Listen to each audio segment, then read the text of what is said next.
Progressives Congress APC and Governor of Ondo State Oluwarotimi Akeredolu has been declared winner of the October 10 governorship election, having secured the highest number of votes. He defeated other 16 candidates to secure his re-election. Olajide Bello reports. Announcing the results, Professor Abel Idowu Olayinka declared the incumbent governor and APC candidate Oluwarotimi Akeredolu as the winner of the election, having had the highest number of votes cast. Oluwarotimi Akeredolu, male of APC, 292,830, 292,830. Oluwarotimi Akeredolu of APC secured the highest number of votes. So consequently, having satisfied the requirements of the law, I hereby declare Oluwarotimi Akeredolu, Senior Advocate of Nigeria, as the winner and is hereby returned elected. His closest rival, Eyitayo Jegede, polled 195,791 votes, while the Zenith Labour Party candidate, who is the incumbent deputy governor, Agboola Ajayi, had 69,127 votes. Thereafter, the returning officer, Professor Abel Olayinka, who described the process as free, fair and credible, commended the participating political parties and other stakeholders for the peaceful conduct of the election. From Akure, Olajide Bello, NTA News. The people of Ondo State have called on the winner of the October 10 governorship election in the state, Governor Oluwarotimi Akeredolu, to be magnanimous in victory for the continuity of good works started in 2016. They made a statement while reacting to the outcome of the election. Olubumi Iroju reports. It was a state of extreme happiness and ecstasy when the people of Ondo State, who had been waiting anxiously for the announcement of the results of the October 10 governorship election in the state, eventually had the good news. In Owo, the hometown of the winner and incumbent governor, it was jubilation galore as the residents, among them eminent personality to the governor's resident, to join him in the celebration. I want to thank you, and I can assure you that this confidence you have reposed in us will not be thrown away. What it means is that when we all work together as a team, we win together. And the real winners at the end of the day are the citizens of Ondo State. It's a clear indication that the Yoruba nation still trusts the All Progressive Congress. However, the situation in the state capital, Akure, was a bit different as the residents took the outcome of the election with mixed feelings. While some jubilate, others, especially the traders, continue with their business transactions. Our governor is trying. We really thank God that Akeredolu continue to do his job. Governor Oluwarotimi Akeredolu defeated the PDP candidate Eyitayo Jegede, who hails from Akure. In Akure, Olubumi Iroju, NTA News. Meanwhile, President Muhammadu Buhari has congratulated Rotimi Akeredolu SAN on his re-election as governor of Ondo State for another 4-year term. In a statement, the president commended the resounding victory of the governor at the election held, noting that the votes garnered show that one good turn surely deserves another. The president thanked the people of Ondo State for keeping faith with their governor and the All Progressives Congress, noting that the people know the person and party that truly serve them and have spoken in clear voice and unmistakable terms. President Buhari also appreciates the electorate in Ondo State for comporting themselves decently and in order, and for exhibiting conduct that indicates that the country is making progress in its electoral behavior. He also gives kudos to the Independent National Electoral Commission for organizing credible, free and fair election, and to security agencies which ensured that orderliness was enthroned and maintained.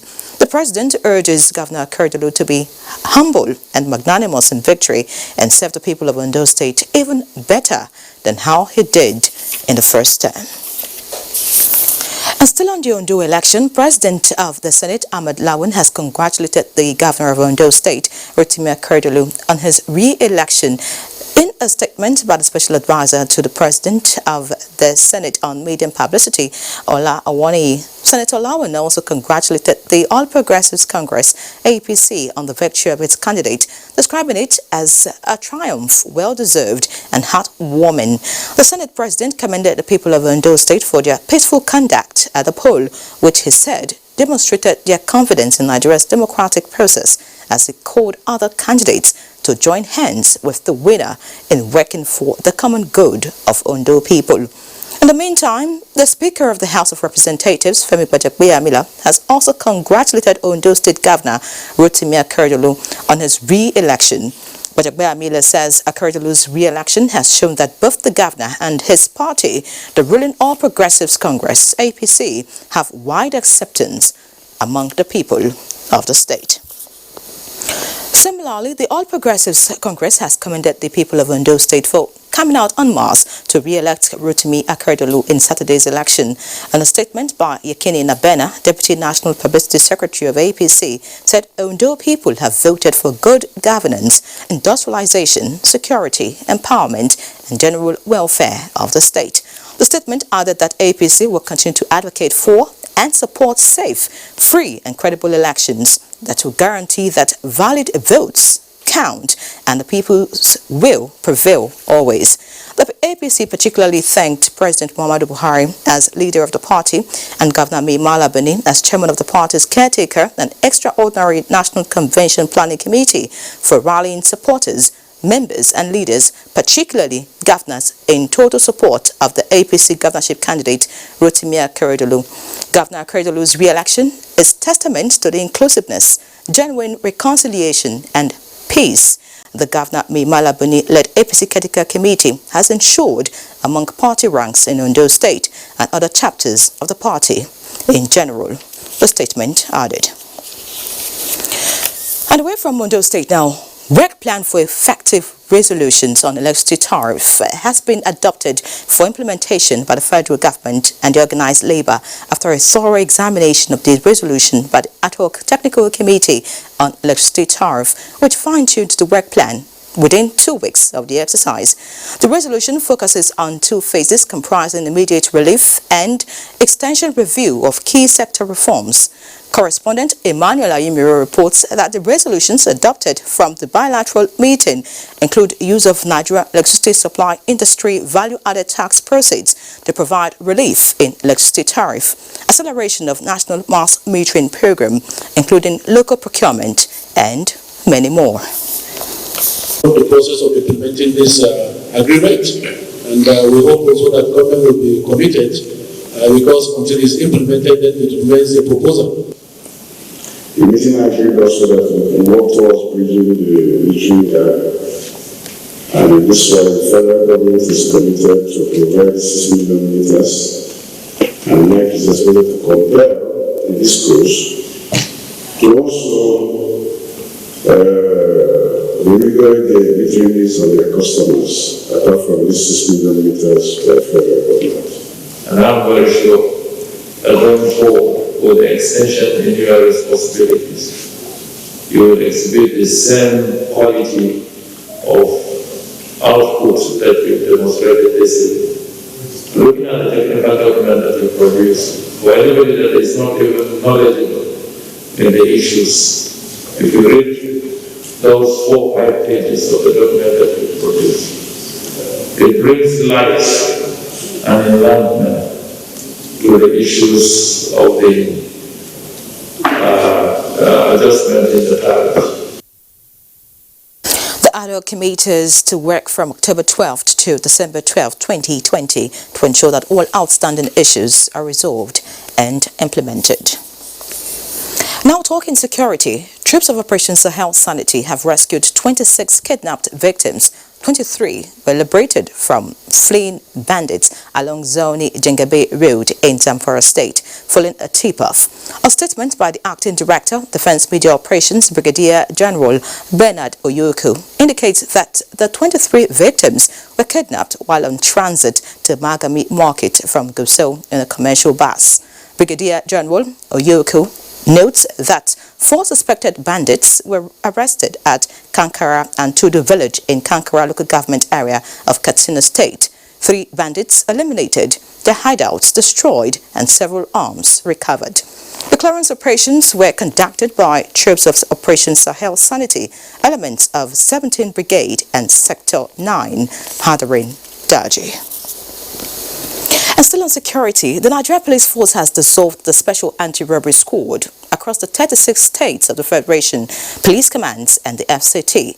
Francis Form reports that the dissolution is in response to the yearnings of the Nigerian people. Protest from the citizens, directive from the president. FSAS is no more. The Special Anti-Robbery Squad of the Nigerian Police, otherwise known as SAS, is hereby dissolved across all formations. This, the police chief acknowledged, is a demonstration of how citizens-oriented the contemporary police force has turned out to be. But this will not in any way reduce the strength of the gallant police. All officers and men currently serving in the unit are to be deployed with immediate effect. New policing arrangements to address the offenses of armed robbery and other violent crimes that fall within the mandate of the dissolved Special Anti-Robbery Squad shall be presented in due course. A Citizens and Strategic Holders Forum will be formed to regularly interface with the leadership of the police at all levels and advise on police activities.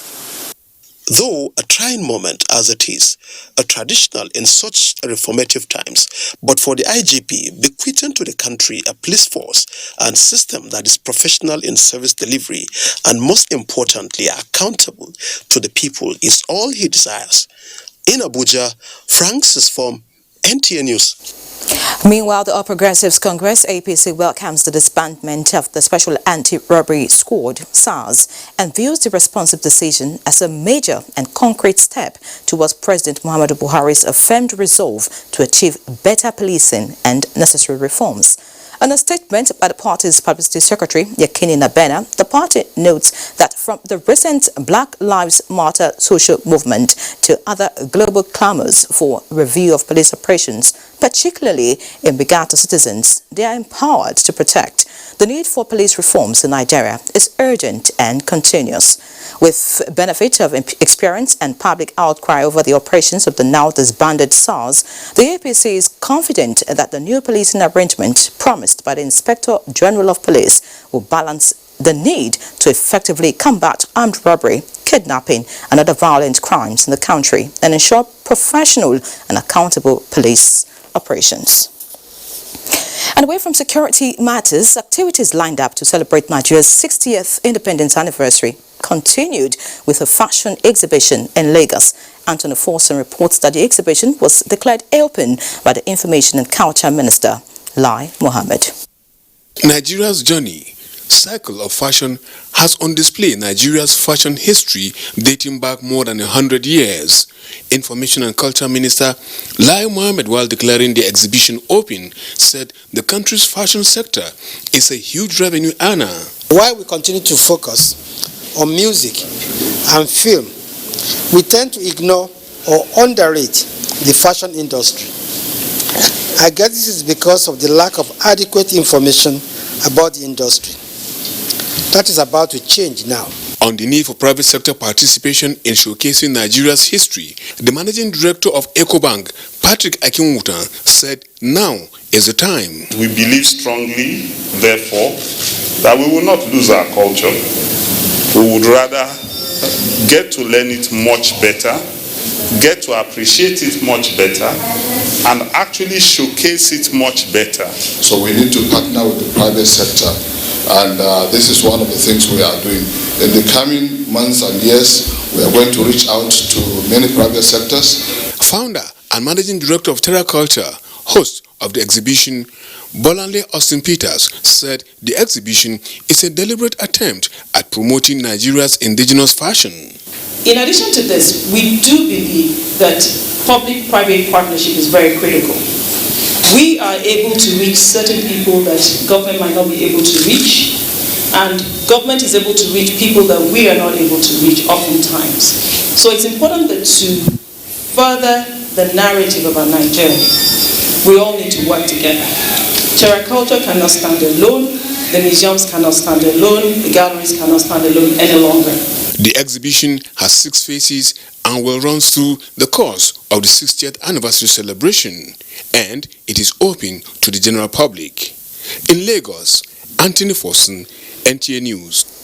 If you just joined us, you're watching Panorama live on the network service of the NTA. Time for a break. Do stay. For now, the best and most efficient way to avoid getting infected is through regular hygienic and sanitary practices, as well as social distancing. As individuals, we remain the greatest weapon to fight this pandemic. By washing our hands regularly with clean water and soap, disinfecting frequently used surfaces and areas, coughing into a tissue or elbow, and strictly adhering to infection prevention control measures in health facilities, we can contain this virus.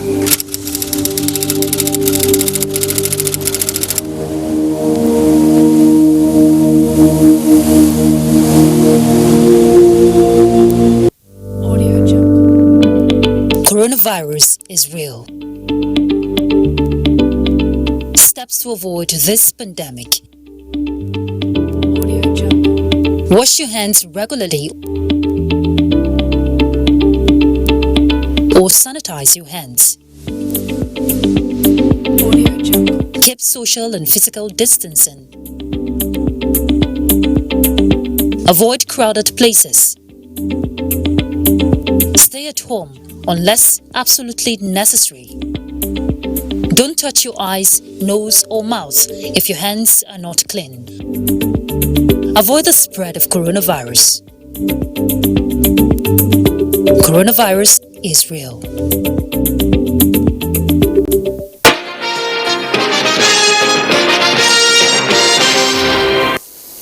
Thank you for staying. Now, taking a look at health, the Obong of Calabar, His Eminence Edidem Ekpo Okon Abasi Otu V, is strengthening the fight against quackery in the health sector of Cross River State due to its attendant consequences on the people. This was at an engagement between the state government and the palace of the Obong of Calabar. Paul Abel reports. Fighting the menace of quackery and other unwholesome practices in the health sector is not a task to be left in the hands of the recently inaugurated task force, but one which requires partnership from the society, traditional rulers, religious leaders, security agencies, and various professional bodies. The Obong of Calabar, who promises to fight against the menace, is seeking the support from stakeholders while calling on other royal fathers to sensitize their subjects to eradicate fake drugs and quacks in the medical profession. We have lost so many people. So many people have taken the wrong drugs and as such and are infected in one way or the other. This is not just about sanctioning people or punishing people, but we also want to help facilities that are that require some form of administrative or peripheral help to meet up the right standards in our state. And this is really why this task force is out. We have the backing of the royals too. We have the backing of the religious houses. You can have personnel and good facility, but if you don't have processes based upon which the services are delivered, then it will be incredible. The visit, which highlighted the process to curtail the negative practice, is expected to yield positive results since the traditional rulers are the closest to the people. In Calabar, Paul Abel, NTA News. The ongoing coronavirus pandemic has fundamentally changed professional lifestyles, the administration of justice included. In facing this reality, Office of the Chief Justice of Nigeria had issued several protocols to guide the operations and activities of the justice system in Nigeria. Months down the line, both legal practitioners and their clients are still grappling with the new normal as they lament the implications. Ifoma Aikoje reports. At one time, the courts were not sitting at all. Everybody was on lockdown. And even when we started up till now, we are not sitting the way we used to sit. You can't take too many cases. But you know that people are having so many cases which need the court attention. And because of the situation, these people cannot be attended to. The clients, they are frustrated. The issue we are coming to the court here is the issue that involves the entire community. Everybody is supposed to be here, but because of the restriction in this issue of COVID-19, it's only two of us as of today have been allowed to come in. So you can see how the thing obstruct other witnesses who will have been here to testify. So that's one of the adverse effects of this COVID-19. There have been predictions that unprecedented times occasioned by the lingering coronavirus pandemic may remain for a long time, and this has brought about what is now referred to as the new normal way of life. Every sector has been impacted by the knock-off effect of the viral infection, and certainly the Nigerian legal sector is not left out, as the existence and sustenance of most law firms, according to practitioners, have been threatened, while the irregular court sitting is still a challenge. It's affecting the duration of justice delivery. A matter that would have taken you maybe like 4 months, it may extend for like 6 months. Due to the fact that the judicial system, which is a major play point in the legal sector, has had its activities disrupted, practitioners support the need to work towards embracing the epochal changes. Despite the new normal necessitated by the persisting coronavirus pandemic, which is also affecting the judicial system, it is still expected that no one should be denied justice, even while observing the COVID-19 protocols. In Uyo, the Akwa Ibom State capital, Ifoma Aikoje, NTA News. Many thanks, Ifoma. Let's now have a bit of sports, and the Manzi Marcus will feed us. The Black Stars of Ghana take on the Qatari national football team on Monday in an international friendly in Aksa, Antalya, Turkey. The battle for the greatest of all times in tennis is becoming more interesting, with the king of clay, Rafael Nadal, winning a 13th French Open title and thereby equaling the 20 Grand Slam singles titles record of Roger Federer. The Spaniard beat Novak Djokovic 6-love, 6-2, 7-5 and has now beaten the Serbian in 7 of 8 meetings at the French Open, including the 2012, 2014 and now 2020 finals. The president of Poland, Andrzej Duda, has congratulated Iga Świątek for becoming the first Pole to win a Grand Slam singles title as the nation celebrated her 6-4, 6-1 triumph over the American Sofia Kenin in Paris. Ranked 54 at the beginning of the tournament, she has now climbed to be among the top 20 at the age of 19, having won as the lowest ranked woman since rankings were introduced in 1975. It had to be like that. Another underdog won a Grand Slam in women's tennis. It's a life-changing experience, she says. Fourth seed Kenin explained her loss. A few things didn't go my way in the first set, and then my leg wasn't in the best condition. Response update, Manzi Marcus, NTA News. All right, that's a wrap on Panorama today. Many thanks for being a part of it. Enjoy the rest of your day.